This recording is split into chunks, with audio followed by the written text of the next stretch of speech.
Brendan Sorsby heading to the supplemental draft. We spent some time with Mike Florio from Pro Football Talk on everything surrounding this. Does the NFL punish him?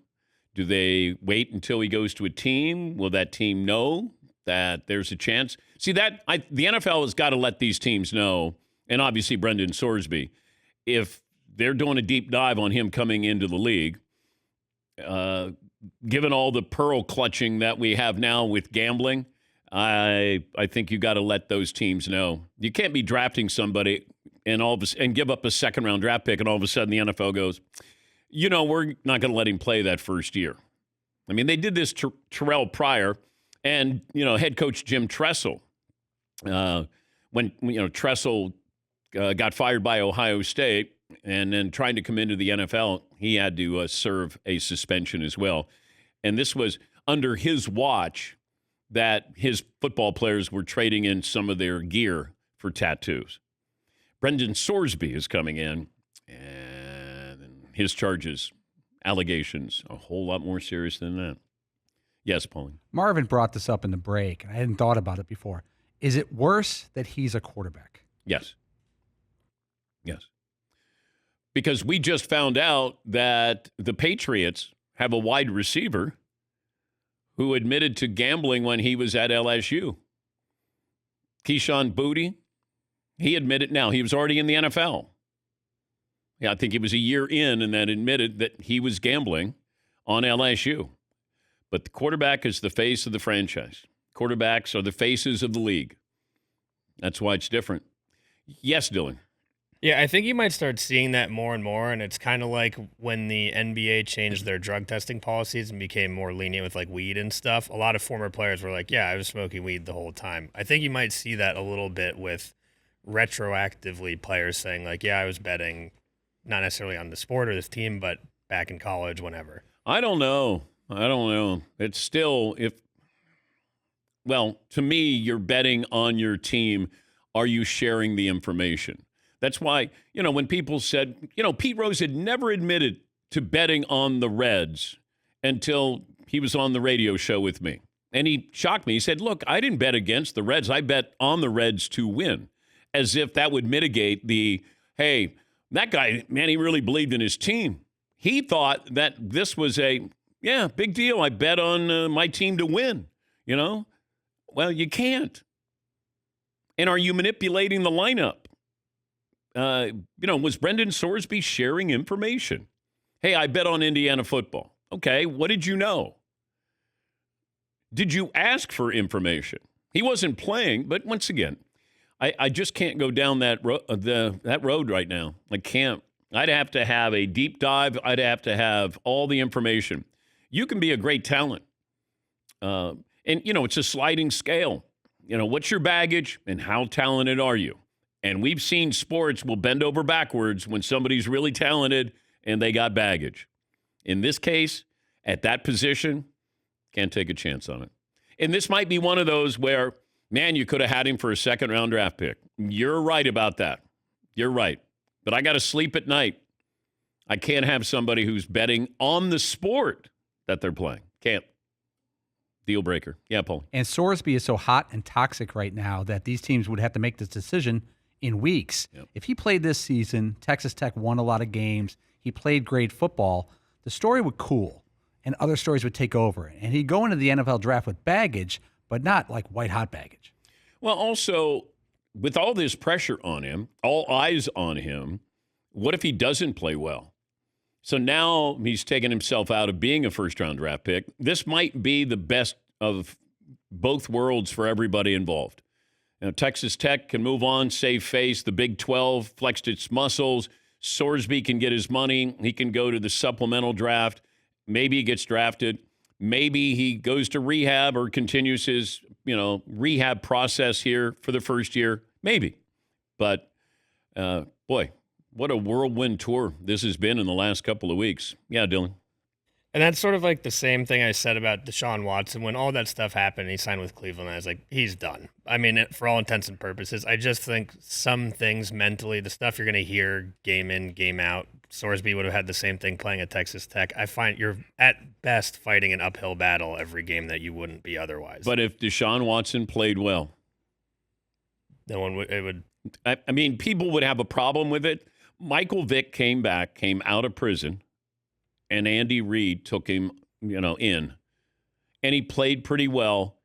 And I think fans moved past that or compartmentalized that, hey, I don't like that he did that, killing dogs, but he's still a pretty good football player. And he served his time. Yes, he did. And was a substantial amount, actually, compared to what a lot of other things get. So it's like, I mean, isn't that the whole point of rehabilitation and stuff, where it's like, yeah, you served your time, you paid your price, like, it can't be held against you forever. Some guys just don't end up paying any price. Yeah, Deshaun Watson paid a price, like literally paid a price, but it's not like he went to prison.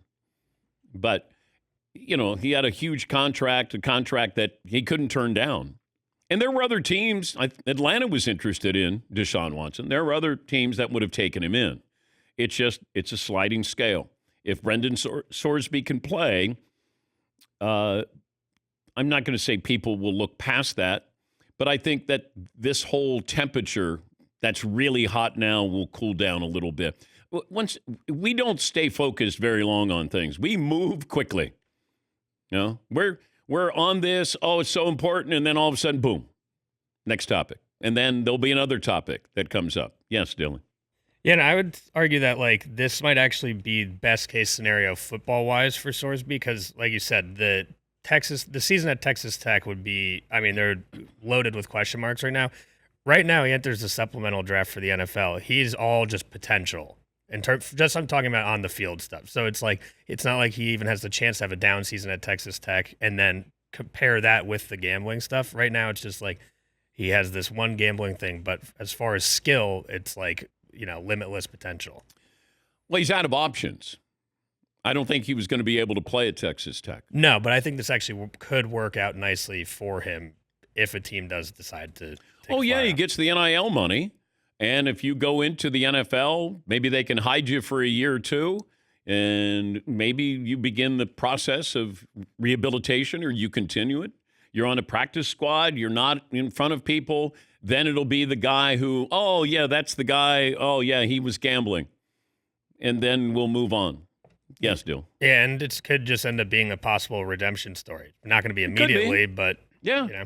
If he can help others with warning signs, and I've mentioned that 18 to 24, you got boys who are gambling, and that's the sweet spot here, unfortunately, where you get a little money, maybe you get a credit card, maybe you're at school, maybe you're betting through somebody else.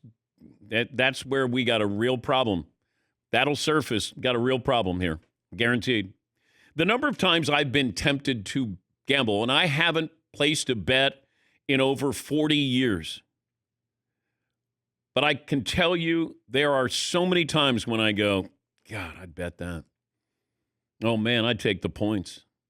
And the worst thing that could happen is that I'd win.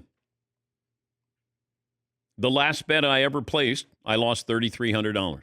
That's it. I don't want to bet. I don't have money when I play golf. I don't want it. I don't want to be around it. I don't like hearing when somebody bets. We do the gambling podcast, and it's kind of making fun of just how bad Dylan and Shay are as gamblers. But, it's a real big problem in America. And all of these leagues, every single one of them, yes, I'm getting on my soapbox because I want to keep reminding you parents out there or kids, keep it light. You can have fun with this.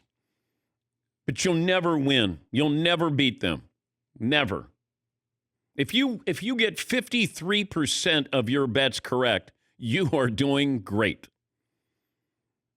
But I know what that feeling is like, and it's there. And I'm tempted all the time because how many times have I said to you, Dylan, God, I'm saying to you, man, I would have taken, like the Spurs in Game 3. I go, I just think they're going to win. And, I don't want to bet because I know what happens. And then you bet again. And then you bet again. Even yesterday, you're like, Cape Verde is probably going to tie Spain. I thought that they could stay in the match. And it's Cape Verde. Sorry, Cabo Verde. Yeah. Yeah, Paulie. I think the toughest part for Sorsby is going to be to convince people that he's real and altruistic with his rehab. Yeah. Because a lot of media and a lot of fans think he concocted things to get back to playing college football. He's got to prove that wrong. I don't know how you do that. Yeah. Yeah. There'll be a lot of questions. And I don't know. You can't have somebody be evasive. Like, I have to have you tell me, because I'll have your back. But you got to tell me everything I need to know here. And we have invited him on, just to let you know. Fritzy's reached out a couple of times. And wisely, he hasn't decided to come on the show. Now, he might eventually, but maybe now when you're going into the supplemental draft, let people hear from you. Let them hear in your voice. How do you sound? Are you contrite? You feel bad? Feel bad you got caught? Did Cincinnati rat you out? Did you bet on Cincinnati when you were playing for Cincinnati? There's a lot of questions. And probably some questions that he doesn't want to give answers to. What's the